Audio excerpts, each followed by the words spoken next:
Dentro del marco de las presentaciones de los textos literarios, después de En Aras del Amor 1 y 2, también se iba a presentar dos textos de carácter narrativo en los viernes literarios y en la Casa de Literatura en Lima.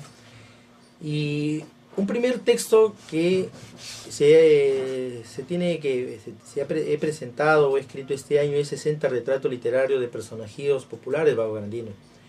60 retratos que implican el describir la parte topéica y prosopográfica y anecdótica de cada uno de estos personajes, que obviamente son personajes que eran en la época muy conocidos y que de alguna manera jugaron un papel importante dentro de la idiosincrasia de una ciudad muy exótica, muy cosmopolita, como es Babagrande, donde tiene de todo, como se dice, como lo es Chiclayo, claro, ¿no? Que tiene gente que ha llegado de distintos lugares. 60 retratos es un homenaje a las personas que no van a aparecer en los libros de historia, que no van a aparecer en las galerías fotográficas de museos o alguna entidad. Es un homenaje a personas que, digamos, estaban en la vivencia y estaban, digamos, en la sonrisa y en la curiosidad de la gente. Cada uno de ellos con su peculiar forma de ser como persona, o ejercer su oficio. Obviamente es una forma de caracterizar a las personas e individualizarlas dentro de un grupo social. Entonces estos retratos literarios yo he tratado de poner aquellos que yo he conocido a través de la vivencia de niño, de adolescente y joven, porque yo estuve en Baguagrandes hasta la edad de 18 años y obviamente eso me permitió conocer a todos estos 60 y que sé que van a haber, hay muchos más, ¿no? Hay muchos más, obviamente. Muchos más de que obviamente algunos yo no los he conocido muy a detalle, por eso es que no me he atrevido a incorporarlos, pero en términos generales creo que gran parte de los que he puesto, de los 60, que no es poca cosa, sí los conoce por lo menos la gente que ha vivido en Babagrande hasta por lo menos la década del 90. Y aún todavía vive. Y que aún vive. Por lo menos yo he hecho una contabilidad, por lo menos de los 60 deben vivir unos 25. Gran parte sí, gran parte de ellos ya están fallecidos, pero obviamente ha quedado su imagen. Y creo que el mejor tributo es que a pesar que hayan desaparecido físicamente, están acá. Mira, te cuento una anécdota de cómo el impacto que tuvo eso. El mismo día de presentación por la noche, una personaje de esto llamado Reina Culatas, que era una mujer que obviamente se dedicaba al oficio más antiguo, ¿no?, del mundo, como decimos, y era una persona que obviamente tenía en su época una belleza pues muy exótica, ¿no? Era una mujer muy apreciada, ¿no? Entonces yo hago una descripción, todo eso, y bueno, se presenta el libro, todo eso, en el colegio Alonso Alvarado, y por la noche ya alguien le había llevado, porque se vendieron como, bueno, tuve la suerte que por lo menos se habían vendido como 80, 100 libros, ¿no? Entonces, inusualmente no es fácil que se venda tantos libros, ¿no? Entonces, en un pueblo pequeño, pues rápido corren, ¿no?, las noticias malas más rápido que las buenas, ¿no? Entonces, es característico. Es característico. Entonces, ¿sabes qué? Resulta que en la noche la mujer ya estaba leyendo lo de Reina Culatas, ¿no? Reina Culatas, pero lo que pasa es que su nombre de ella es Reina, pero no es Culatas su apellido. Te digo eso, claro, es un apelativo de familia, porque al papá, al hermano le decían Culatas, y a ella también Reina Culatas, también se venía. Bueno, te digo esto ¿por qué? Porque en algún momento alguien deslizó muy maliciosamente la idea de que te están difamando en este libro, ¿no? Y hay que denunciarlo, ¿no? ¿Por qué te está difamando? Está poniendo, a pesar que todo el mundo sabía o sabe que, y te voy a decir increíblemente, sí, era su propia experiencia. Claro, te voy a decir increíblemente, Reina Culatas debe tener por lo menos unos 60 y pico de años, ¿ya? Increíblemente la misma noche en la que yo salí a caminar con unos amigos, compañeros de promoción por ahí por Babagrande, porque iba hasta pocos días, la encuentro en un hotel, sentada en la mesa, en la silla, en el sofá de recepción. La encuentro a ella. Y claro, mi imagen de la Reina Culatas viene de la década del que yo salí del colegio, estoy hablando del año 86. Desde entonces yo no la había visto, ¿no? Desde entonces no la había visto, bueno.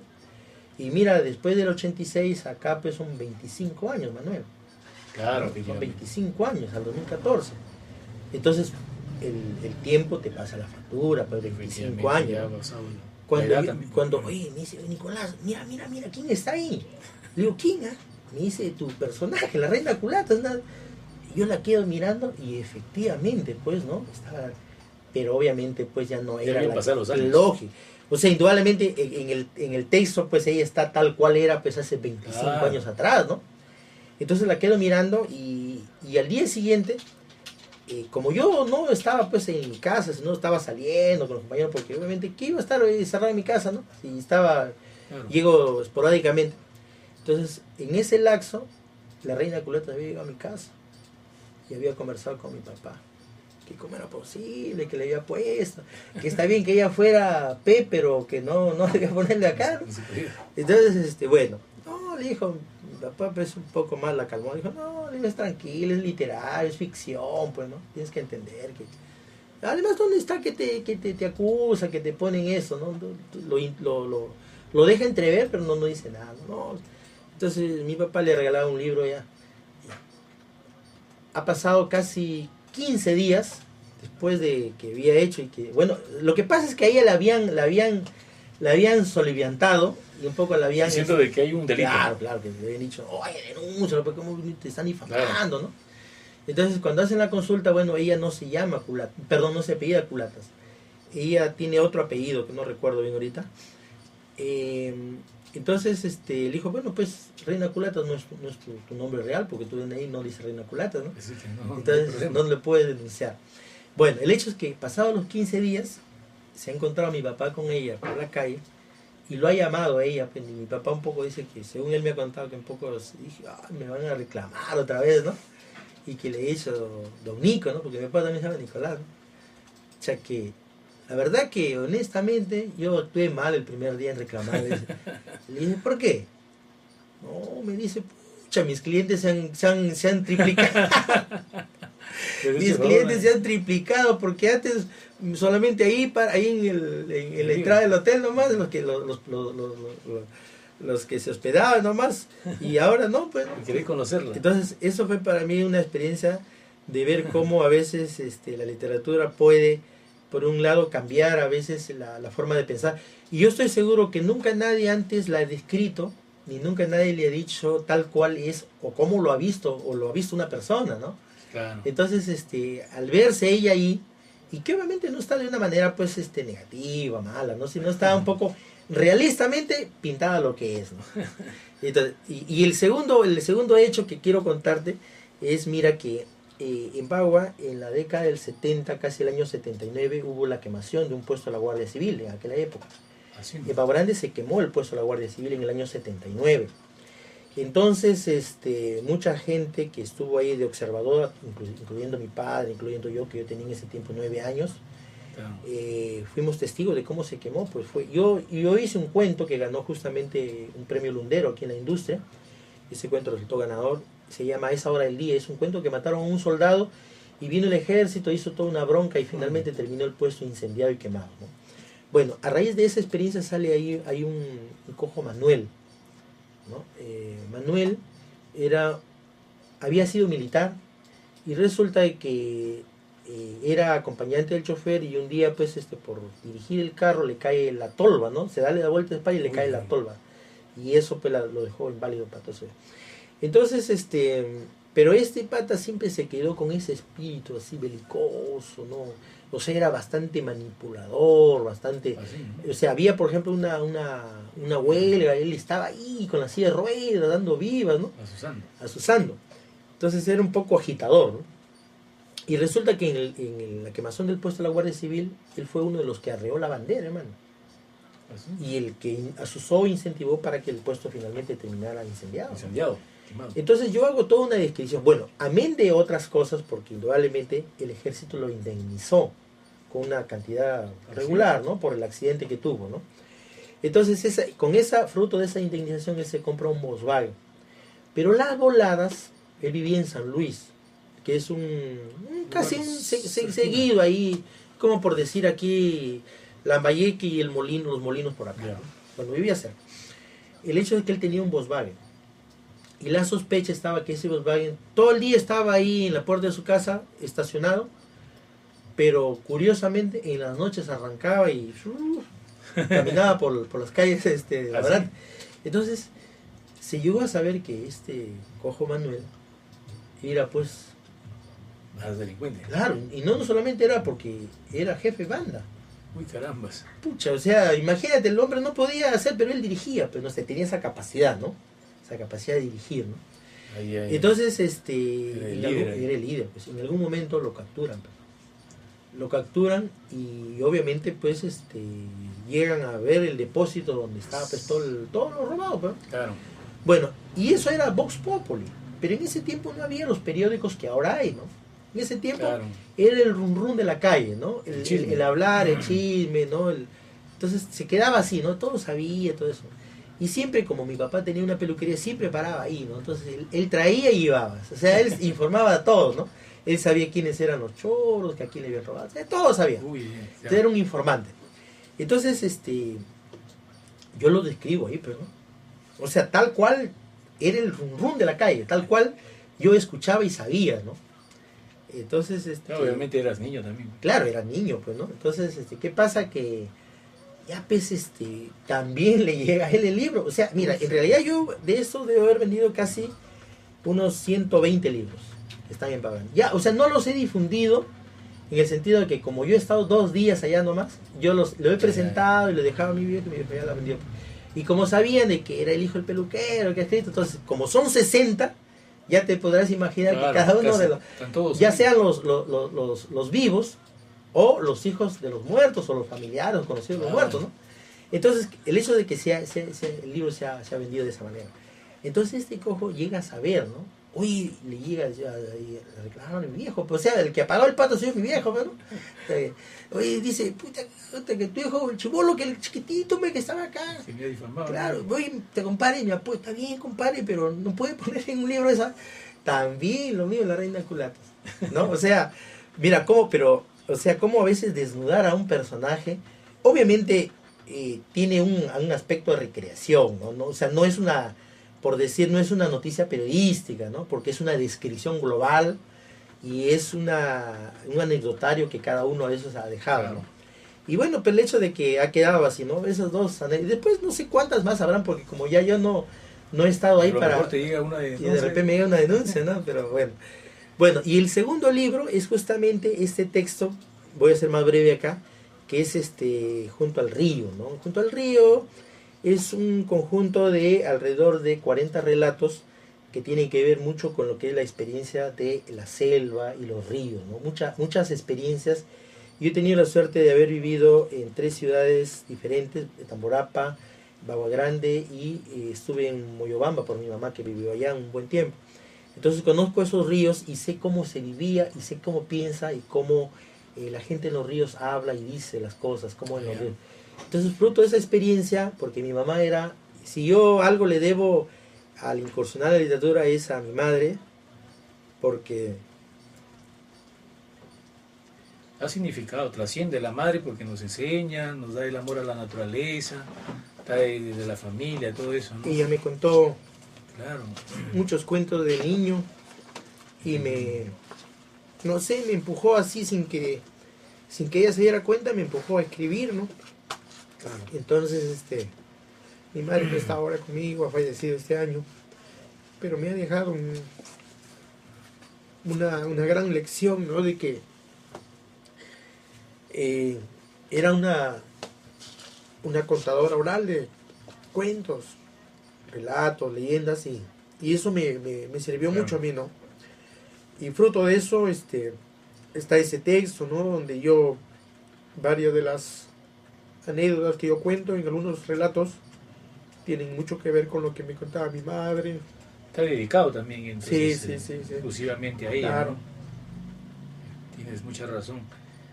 De ahí nace pues, el amor a la familia, nace el amor a los hijos por parte de la madre, es el seno. De hecho, que si este libro ha trascendido es justamente por ella. Pues. Yo creo que es justificado lo que manifiestas, ¿no? Al igual que yo también, como te digo, no, el amor a la lectura lo tengo a mi madre, de verla. Y es ahí de cuántos autores yo he leído. Te Sí, comprendo, Nico, y yo creo que este libro tiene mucha es significación. un homenaje para Claro, ella porque efectivamente. para mí significó mucho, ¿no? Que ella me haya contado tantas cosas, digamos, de niño. Mi mamá me tenía por la costumbre de todas las noches, en ese tiempo obviamente no había pues lo que hay ahora la televisión, ¿no? Todas las Claro, noches mi mamá sacaba, ella es la autora, entonces. sí, sacaba un petate fuera de la casa y nos echábamos ahí en el petate, mis hermanos, todo, y ella nos empezaba a contar, A ¿no? contar. Y mira cómo esos cuentos eh, me incentivaron a mí, ¿no? Mucho tiempo después a escribir, ¿no? De repente no tuve la cualidad de lo que ella tenía, que era el relato oral, pero yo lo escribí, ¿no? Y muchos de esos cuentos, obviamente, están ahí, obviamente ya con un estilo mucho más depurado, mucho más, pero creo que el origen está por ahí, ¿no? Entonces, para mí, este libro de Junto al Río tiene una significación especial, ¿no? Porque relata muchas historias que tienen que ver con tres ríos eh, en los que yo he vivido, he sido parte, el caso del río Tamborapa, el río Cubamba en Mago Grande y el río Mayo en Moyobamba, ¿no? Entonces, gran parte de esos relatos están ahí, ¿no? Sacados de esa experiencia que son propias y que al mismo tiempo han sido recreadas, ¿no? Con la fantasía. Bueno, ¿Escribes el medio ambiente? claro, Eso, claro, ¿no? claro. Están, digamos, en cada cuento hay una pequeña historia, el efecto de la lluvia, que es muy característico en estas zonas, ¿no? La lluvia, qué es lo que se siente estar en la lluvia, cómo es la sensación de estar en medio de un bosque, en medio de un río, en medio del desborde de los ríos, que es muy típico en la selva, ¿no? Entonces, para mí, es una experiencia que marca mucho la manera de cómo, digamos, la literatura de carácter vivencial te puede llevar, ¿no? A recrear historias y que luego son compartidas por otras personas, ¿no? Yo espero de que esos textos incentiven a la lectura, son textos muy cortos, pero intensos, porque lo que busco yo es, de alguna manera, ir directo al asunto principal. Podría decir que son alrededor de micro relatos, ¿no? Que permiten de alguna manera hacer que el lector pueda de un tirón en 3, 4 minutos leer un texto y quedarse con la idea, ¿no? Claro, tengo otros libros donde los textos son mucho más largos, los cuentos son de 5, 6, 7 páginas y obviamente el empleo del tiempo es mayor, ¿no? Pero en textos cortos, rápido, el lector a veces capta una idea central, ¿no? Y bueno, pues Qué coincidencia, mira, y yo de verdad, mira, Nicolás, sinceramente te felicito de que a estos 60 retratos de ciertos personajes tan populares en tu tierra, como también los tengo yo, fíjate, no se me ha dado nunca la idea de escribir, de inmortalizarlos. claro, ¿No? Posiblemente no van a estar nunca en una biblioteca, en un museo, ¿no? Pero sí es importante de que alguien lo diga de una manera, sobre todo, como dice, que es la función de la literatura, es recrear, ¿no? así es. Y por qué no, recordarlos con ese cariño también, con ese respeto por lo que fueron. Claro, Tal y conforme me los has descrito en tu primera obra, que lo pintas como verdaderamente ellos claro, fueron, ¿no? como lo Sin que ofenderlos, su moral, obviamente, sin para ofender, nada. ¿no? Lejos de lo que a veces siempre hay malas interpretaciones. Sí, sí. No, es más, mira, ve, yo te comento con respecto a eso, la mala interpretación. Con respecto al título de personajillos, algunas personas creyeron que personajillos es un despectivo. No es un despectivo, sencillamente es un diminutivo que no tiene nada que ver con el despectivo, que son cosas No, diferentes. también la terminación es con cariño. Lógico. Y además, mira, que no podría ponerle personajes. ¿Por qué? Porque de acuerdo al diccionario de la RAEL, el personaje es una persona que tiene una trayectoria universal, mundial, más amplia, ¿no? Entonces, si yo le pongo personajes, les estaría, al contrario, de repente satirizando, ridiculizando, tratando de alguna manera de hacer una mofa, ¿no? En realidad no son personajes, porque el personaje es un ser que tiene una connotación mucho más amplia. Son personajillos, pero que tienen que ver con mucho cariño. Es más, dentro de los 60 está mi padre, que es peluquero, claro, el peluquero Kay. Mi papá bueno, todo el mundo lo conoce porque mi papá va a cumplir en enero del próximo año 40 años de ser peluquero. Entonces, ya podrá, perdón, 45 años de ser peluquero. 45 años. ¿Qué 40? 45. Entonces, imagínate. Ha pasado por su... Lógico, pues, ¿quién no todas conoce a todas las cabezas han pasado por él. ¿Quién no conoce al peluquero Key, ¿no? Entonces también está ahí, ¿no? Como parte de algunos profesores míos del colegio. Por ejemplo, un profesor cueteado. Teníamos un profesor de literatura que llegaba todo el tiempo, a pesar de que llegaba temprano, pero él llegaba cueteado, o sea, él caminaba, pero así, a trancos. Entonces nosotros, tú sabes que el colegial siempre le pone chapas a los profesores. Todo el mundo. Entonces le pusimos profesor cueteado, por ejemplo. Y también ahí está, por ejemplo, ¿no? El profesor cueteado, el profesor Padilla, profesor Michael, hay uno que es Michael. Y llegó un director una vez que era ya Michael, ¿no? O sea, justo mira, en la década del 80 tú sabes que salió esa película de Thriller. Ah, claro. Claro, ¿no? De Michael Jackson. Entonces, ya pues la imagen de Michael Jackson pues era un prototipo, ¿no? Universal, pues, ¿no? Claro. Entonces justo llega un moreno, pues, de director. Y la primera acción que hace es que nos manda a coser a todos, a todo el colegio. Éramos 1100 alumnos. A todo el colegio los bolsillos. ¿Así? Los bolsillos. ¿Y sabes con qué argumento? De que él se había percatado desde que había llegado que la gran parte de alumnos del colegio Alonso Alvarado eran alumnos mañosos que paraban con las manos en los bolsillos masturbándose. Y entonces agarra, él hace un decreto directoral así a lo dictatorial y hace que a partir del lunes tal todos los alumnos deben venir con los bolsillos cosidos. Compadre, fue pues, ¿no? Para todos los padres de familia, todo. Pero bueno, como eran tiempos donde, por decir, los padres autorizaban. Claro, efectivamente. No, que ahora tú le agarras, le tocas a un niño así, ¡ay, pucha! Y alteras por la radio, por la televisión, pero solo lo masacró al alumno, ¿no? Eran tiempos, hermano, donde uno pues palomía, no faltaba lo que hacía. O sea, a veces a mi viejo lo citaban, oiga, señor, venga, porque queremos conversar con la conducta de su hijo. Llegaba el papá, compadre, delante de los profesores, del director, te daba tu azotada y todavía decía el profesor, dele más. Yo aquí mi delante, de mi parte, dele más. Y si otra vez comete, dele nomás. Y de mi cuenta, dele más. Una pregunta, eran Nicolás. Tiempos, sí. Para retratar a estos personajes, sí. ¿Has tenido que viajar para recordar que te sigan contando con más confiabilidad y también fidelidad? Porque yo creo que en los años que tú dices, a veces uno olvida, sí, ¿no? Sí, es verdad. Mira, ¿has tenido contacto? ¿Alguien te ha proporcionado mucho más? Te voy a ser honesto en esta parte. Mira, la verdad que yo he tenido una peculiaridad que a mí siempre me ha gustado, fijarme en las personas, pero así he sido muy minucioso. O sea, yo viajé en 3 ocasiones, pero por otras razones. ¿Ya? Viajé a Vago Grande durante el desarrollo de la escritura del libro, ¿no? Viajé por otras razones. Y dentro de esos momentos vi por lo menos a 10 de los 60, los vi a 10. Claro, me afianzó un poco más, pero ¿sabes qué? Te soy honesto, que yo no hubiese querido verlos tal como están ahora. Porque yo los he retratado tal como los vi en su época. ¿Ya? ¿Sabes por qué? Porque tengo una mala experiencia, Manuel. Mira, yo he escrito, también he hecho una especie de topografía de mi colegio, Alonso Alvarado, y de la escuela donde estudié la 16-210.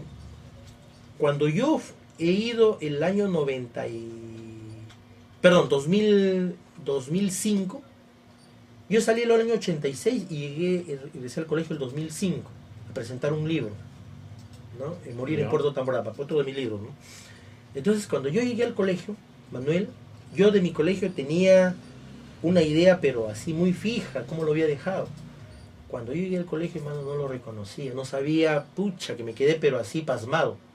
O sea, era otro. Pues tú sabes que ya la modernización ha hecho que construyan de otro material, otra infraestructura, otro diseño. Entonces, para mí fue un choque, pero así. O sea, me descuadró todo eso. Entonces, con esa mala experiencia de que ya el colegio lo veía que era otro, yo también con esa experiencia tenía la idea, ya tenía bosquejado los relatos y estaba puliéndolos, tenía la idea de no encontrarme con los, pero es inevitable, pues, ¿no? A veces cuando tú caminas por la calle es inevitable que te encuentres con las personas, ¿no? Entonces, uno de ellos, por ejemplo, hay un personaje que se llama el remachón. ¿Y tu primer amor, enamorado, tampoco no está por ahí como un personaje? No aparece, porque si no me iba a caer palo por acá. No, el hecho de que, mira... Pero se cuenta todo, güey. Claro, no, para segunda parte. El hecho, ¿sabes qué? Que no necesité, ni tampoco busqué. ¿Por qué? Porque tenía de repente, ¿sabes qué? La idea de que podía desvirtuarse lo que sea. Es como por si tú te formas a veces, por ejemplo, la reina Culata, por ejemplo, ¿no? En el caso patético, ¿no? De ella, ¿no?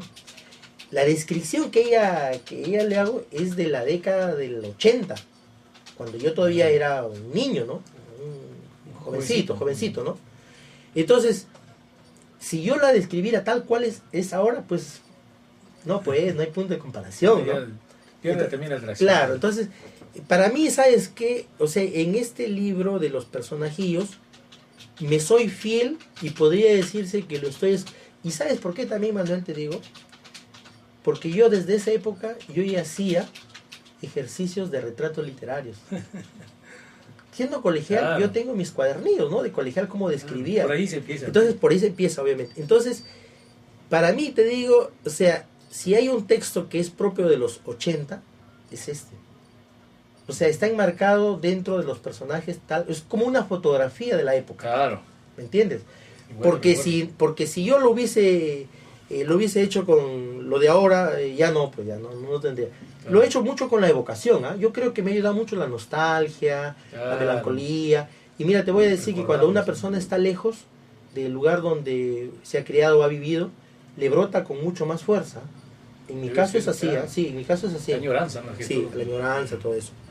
Bien, amigos, este ha sido un poco el compartir con Manuel y sus 2 novelas, el caso de los míos, 2 textos, y que obviamente ha salido muy enriquecedor porque ha sido bastante coloquial, bastante ameno, y te agradezco, Manuel, porque creo que es la manera como difundimos la literatura a nivel no solamente local, sino creo a nivel regional, nacional y mundial, porque esto lo van a ver muchas personas y van a saber que aquí en Lambayeque hay un novelista como tú, en tu caso, y que obviamente está con toda, como se dice, las fuerzas y el galope para seguir produciendo más novelas. Te agradezco también, Nicolás, agradezco también a través de ti, al conglomerado, que difunde semana a semana poesía, relatos, cuentos, historias, novelas, y das ese espacio a todos, sin excepción, ¿no? A pesar de lo difícil que es también, ¿no? No solamente por parte de las autoridades que a veces son un poco ingratas con nosotros, pero hay ese compromiso de la pasión de ser literato, difundirlo con nuestros medios. Te agradezco infinitamente, Nicolás, y será también para otra oportunidad. Para otra oportunidad. Sí, efectivamente, muchas gracias, Manuel, y creo que la invitación es para todos los que de alguna manera quieren dar a conocer su texto literario, porque creo que esta es una tribuna virtual que la gente lo puede ver masivamente, ¿no? Puede entrar al YouTube, lo puede ver una y otra vez, repetir, y creo que eso es una manera de difundir la literatura en estos tiempos modernos. Muchísimas gracias, Manuel. Gracias, Nicolás.